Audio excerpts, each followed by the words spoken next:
Olá, queridos, tudo bom? Estamos hoje aqui para começarmos a nossa revisão, tá? Por que eu falo começarmos? É que eu vou fazer uma revisão para cada capítulo. E aí você vai estudando cada capítulo.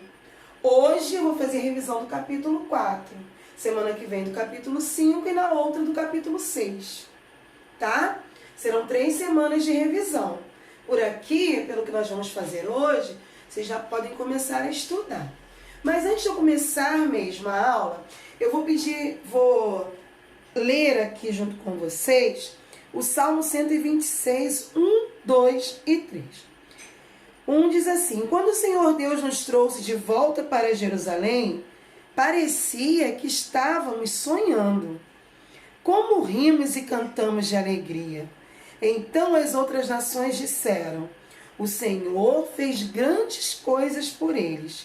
De fato, o Senhor fez grandes coisas por nós e por isso estamos alegres. Você pode me dizer assim: professora, o Senhor não tem feito coisas muito boas por mim, não.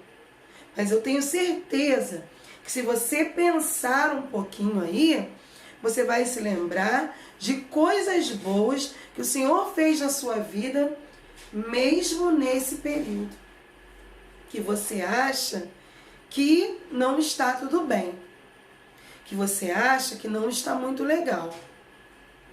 Então, pense aí o que o Senhor fez. E aí você vai dizer, porque às vezes as pessoas olham para nós e a gente acha que a gente não tem nada. E as pessoas olham para nós e falam: nossa, o Senhor fez grandes coisas por eles. E esse povo falou: sim, grandes coisas fez o Senhor por nós. Às vezes a pessoa fala assim: nossa, você é tão feliz. Aí você fala: ah, eu não sou nada. Você está se enganando. Esse povo não fez isso. Esse povo falou: sim, sim, eu sou feliz. Sim, eu sou bem-sucedido. Sim, a minha família é uma bênção. É isso que eles estão querendo dizer. Sim, de fato, grandes coisas o Senhor fez por nós e por isso estamos alegres. Aí você vai falar: professora, numa pandemia, sim, estamos aqui saudáveis. Olha quanta gente nos hospitais. E nós agradecemos a Deus por estar aqui. E se você por acaso já passou por uma fase de hospital, agradeça porque hoje você está aqui. Amém? Vamos à nossa aula de hoje? Bem, aqui está a nossa folhinha de hoje, aula 7, tá? E eu vou ler com vocês os exercícios, todos de hoje.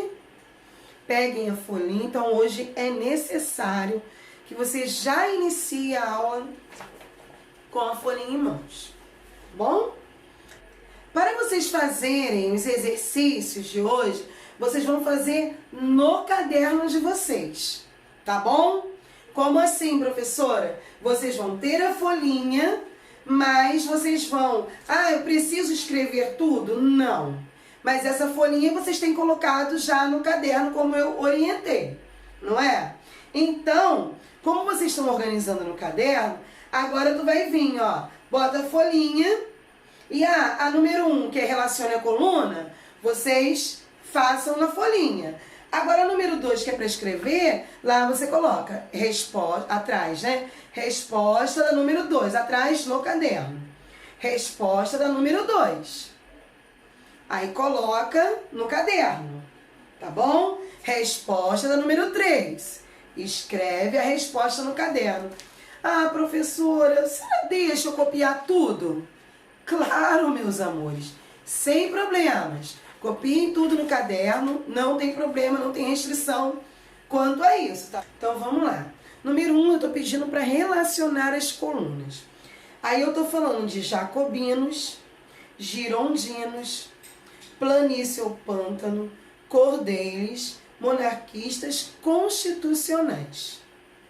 Você vai encontrar na página 69 do livro de vocês, tá? Você pesquisa lá para fazer a relação. Então eu vou ler aqui o outro lado, né? Ligados aos sans-culottes, eram republicanos e defendiam mudanças mais profundas, como a reforma agrária e o fim da propriedade privada. São quem? Jacobinos, girondinos, planície ou pântano, cordeiros, monarquistas constitucionais. Quem são? Era o maior grupo e tendia a posições políticas de centro, opunha-se ao setor mais radical. Quem era? Defendia a monarquia e posições políticas mais moderadas, não desejavam novos avanços nas reformas. Representantes da pequena burguesia e da classe média de Paris, influenciados por Rousseau, defendiam os ideais iluministas de uma sociedade igualitária. Ou republicanos moderados representavam os interesses da grande burguesia comercial. Livro, página 69, você vai conseguir pesquisar essa resposta. Número 2. Leia o trecho a seguir e faça o que se pede. Admirado como um dos maiores estrategistas militares dos tempos modernos, Napoleão percorreu uma trajetória meteórica. Tornou-se general aos 25 anos, chefe de Estado aos 30, quando todo o poder foi depositado no cargo que ocupava, o de primeiro cônsul, com 30 anos, e imperador de grande parte da Europa aos 40. De que maneira, aí vem a pergunta, de que maneira ocorreu a ascensão de Napoleão Bonaparte ao poder na França? Olha só, aqui no texto tem um resumo. Mas como que isso se deu assim, de 25 a 40, tão rápido? O que aconteceu? Você vai encontrar a resposta na página 77 do livro. 3. Explique como se davam as relações políticas e econômicas entre França e Inglaterra. Em seguida, indique de que maneira essa relação teve desdobramentos em Portugal. Olha só, como era a relação política da França com a Inglaterra, teve um probleminha, não foi? E como isso se respingou, quer dizer, teve desdobramento em Portugal. Página 80 do livro, vocês vão encontrar essa resposta. Número 4. A pintura a seguir, olha aí a pintura. Estão vendo? Refere-se à reunião do Congresso de Viena em 1815, quando foi criada a Santa Aliança. O que era a Santa Aliança e quais eram os seus objetivos? É analisar essa imagem e responder o que era a Santa Aliança e quais eram os seus objetivos. A resposta dessa questão está na página 83. Número 5. Leia o texto a seguir e responda as questões. Panorama agrícola do final do século XVIII. Tecnicamente, a agricultura europeia era ainda, com exceção de algumas regiões adiantadas, duplamente tradicional e assustadoramente ineficiente. Seus produtos eram ainda os tradicionais: centeio, trigo, cevada, aveia e, na Europa Oriental, trigo sarraceno, alimento básico da população.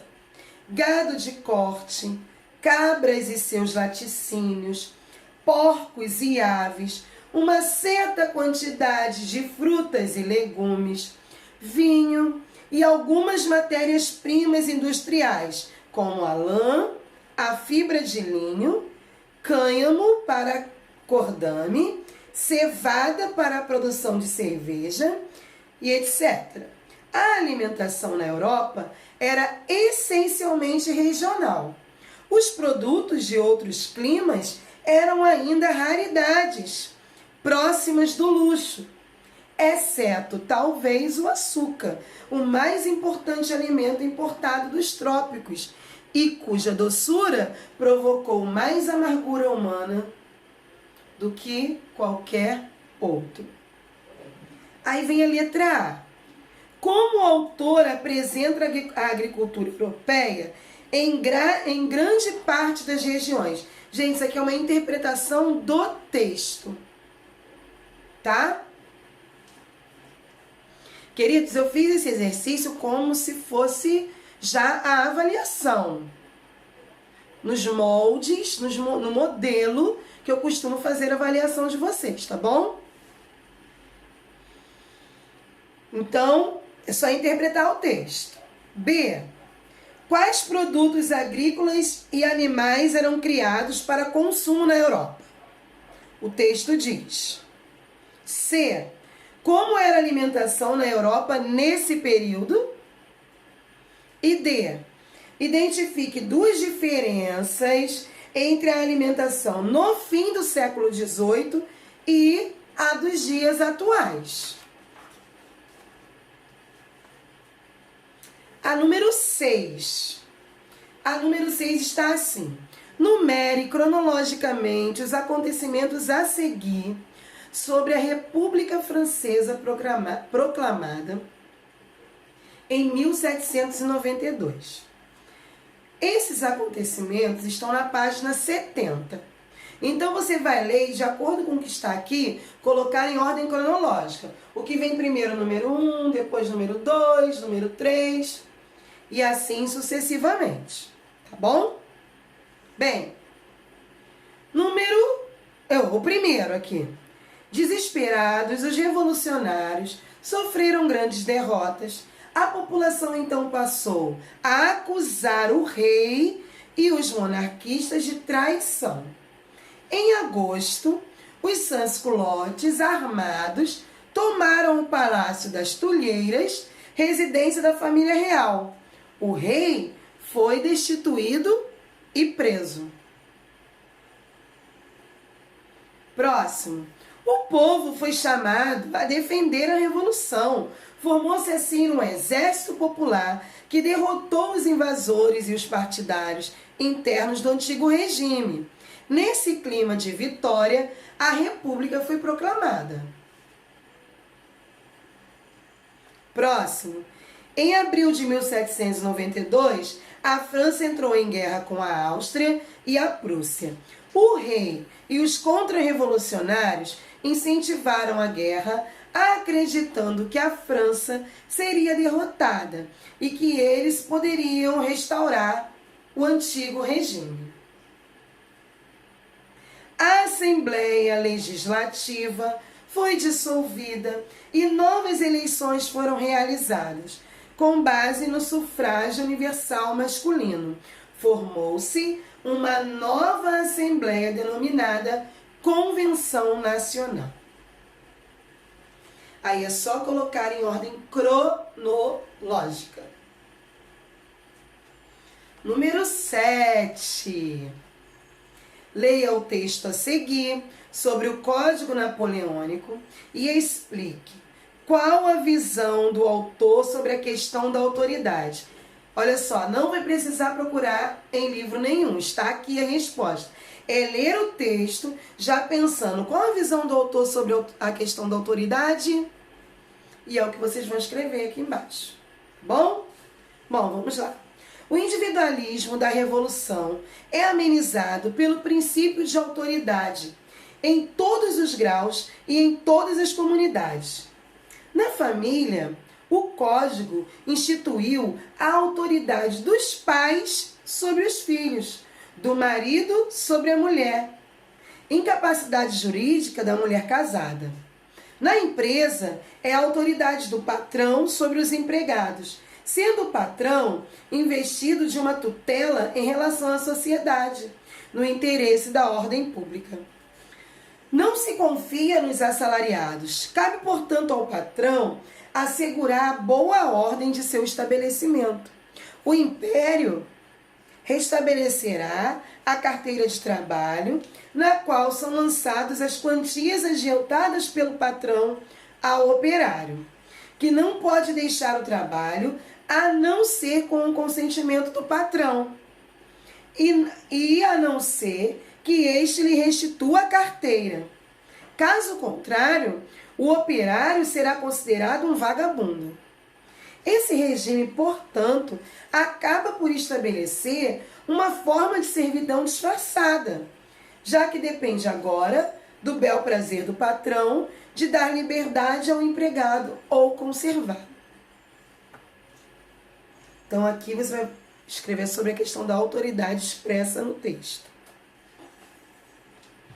Número 8. Sobre o governo, sobre o Congresso de Viena. Marque V ou F e em seguida você vai transcrever as incorretas. Então vamos lá. O Congresso de Viena está na página 83. Vamos lá. Em 1814, logo após a derrota de Napoleão, representantes de Áustria, Prússia, Inglaterra e Rússia, entre outros, reuniram-se no Congresso de Viena. É verdadeiro ou falso? Próximo. O objetivo do Congresso era fazer a Europa retornar às configurações anteriores à Revolução Francesa. Verdadeiro ou falso?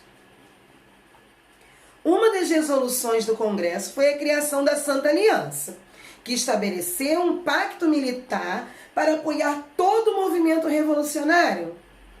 Verdadeiro ou falso? Todos os países da Europa e da América aderiram às resoluções do Congresso de Viena. Verdadeiro ou falso?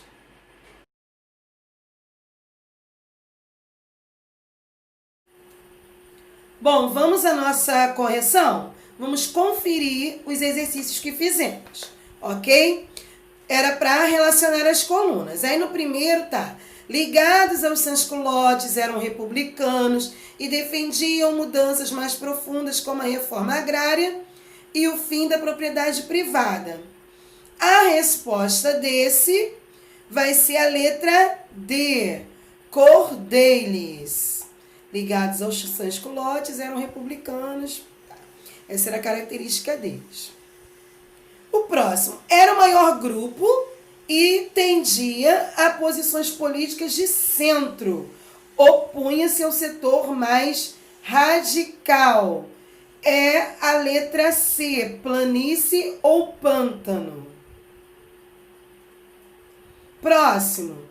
Defendiam a monarquia e posições políticas mais moderadas, não desejavam novos avanços nas reformas. A resposta é a letra E, monarquistas constitucionais.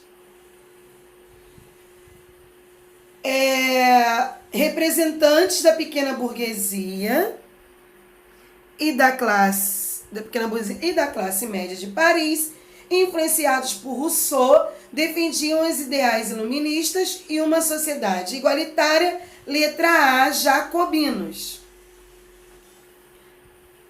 Republicanos moderados representavam os interesses da grande burguesia comercial, é a letra B, girondinos. Então, assim ficou a nossa número 1. DCEAB. Ok? Na número 2, eu pedi para ler o trecho, né? E eu te perguntei de que maneira ocorreu a ascensão de Napoleão ao poder na França. Eu fiz aqui o número 2, tá? 10 anos após a Revolução de 1789, a França estava em completa desordem, com grupos políticos lutando pelo poder e sob ameaça constante de um golpe de Estado. Uma crise econômica empobrecia a população e dificultava os negócios. Nessa situação de crise, Napoleão começou a ganhar fama combatendo os inimigos da Revolução. Com crescente popularidade e apoio do exército, ele se tornou, aos olhos da burguesia, o único homem capaz de recompor o país. Por isso a ascensão é tão rápida. Número 3. Explique como se davam as relações políticas entre a França e a Inglaterra. Lembra que eu falei que aconteceu uma coisinha? O que aconteceu entre a França e a Inglaterra? A maior dificuldade de Napoleão em suas conquistas na Europa era vencer a Inglaterra. Isolada pelo mar e protegida pela mais poderosa frota marítima do mundo. O que Napoleão resolveu invadir? Aquele país, mas a sua frota marítima foi derrotada. Em 1806, convencido de que era preciso minar a economia inglesa para dar continuidade à expansão política e militar, Napoleão decretou o bloqueio continental. Os países da Europa ficaram proibidos de comercializar com os ingleses, e aqueles que desobedecessem teriam seu território ocupado. Portugal não aderiu ao bloqueio continental, quer dizer, Portugal continuou fazendo negociações com a Inglaterra e teve seu território invadido pelo exército francês. E a família real veio para o Brasil, lembram disso? Pois é. O número 4, eu tenho uma imagem, né? E peço para vocês escreverem o que era a Santa Aliança e quais eram os seus objetivos. Tá aqui, a Santa Aliança era um pacto militar que assegurava às nações participantes o direito de intervir em países para reconduzir ao poder governantes destituídos por revoluções liberais. Seu objetivo era derrotar qualquer movimento revolucionário na Europa. Esse era o objetivo da Santa Aliança. Número 5, novamente um texto, tá? Falando sobre a agricultura europeia. Bem, panorama da agricultura no final do século XVIII. Na letra A, eu perguntei como o autor apresenta a agricultura europeia em grande parte das regiões. A agricultura em grande parte das regiões era tradicional e ineficiente. Quais produtos e animais eram criados para consumo? Produtos agrícolas: centeio, trigo, cevada, aveia, trigo sarraceno, frutas e legumes. Animais criados para consumo: gado de corte, cabras, porcos e aves. Letra C. Como era a alimentação? Era basicamente feita com produtos encontrados pela população na região onde viviam, sendo raros os produtos de outras localidades. Identifique duas diferenças entre a alimentação do fim do século e dos dias atuais. Aí, ó, a alimentação atual é repleta de muitos produtos industrializados e é maior o acesso a alimentos de outras regiões do mundo, né? Não precisamos ficar limitados ao alimento só aqui do Brasil. Apesar que os alimentos importados são caríssimos. Mas vamos lá. Número 7, eu pedi para numerar cronologicamente os acontecimentos sobre a Revolução Francesa. E vai ficar assim. 2, 4, 1, 3. Número 7. 7. Eu pedi para ler o texto, nós lemos o texto e vinha a pergunta. Era para ler o texto sobre o Código Napoleônico e explicar qual a visão do autor sobre a questão da autoridade. Para o autor, o Código Civil proposto por Napoleão é marcado pela autoridade de um grupo sobre outro, de uma pessoa sobre outra. Assim, A mulher sofre com a autoridade do marido, os filhos com a autoridade dos pais e o assalariado com a autoridade do patrão. Portanto, o regime napoleônico traz a servidão disfarçada, no caso para os trabalhadores. Na número 8, eu pedi para vocês marcarem verdadeiro ou falso. Bom, as duas primeiras são verdadeiras e as duas últimas são falsas. E as resoluções estão aqui no quadro, tá? Vamos lá. Deixa eu deixar vocês lerem aqui e vamos ler junto. A Santa Aliança foi um pacto militar que assegurava às nações participantes o direito de intervir em países para reconduzir ao poder governante destituído por revoluções liberais. Tá? E o próximo, que é a última, as resoluções do Congresso de Viena não foram acatadas por todos os países da Europa e da América, como está dizendo aqui na questão. Tá bom? Bom, queridos, por hoje é só isso, tá? Nos encontramos na semana que vem para a revisão do capítulo 5, ó. Um beijo, fiquem com Deus e até a próxima aula.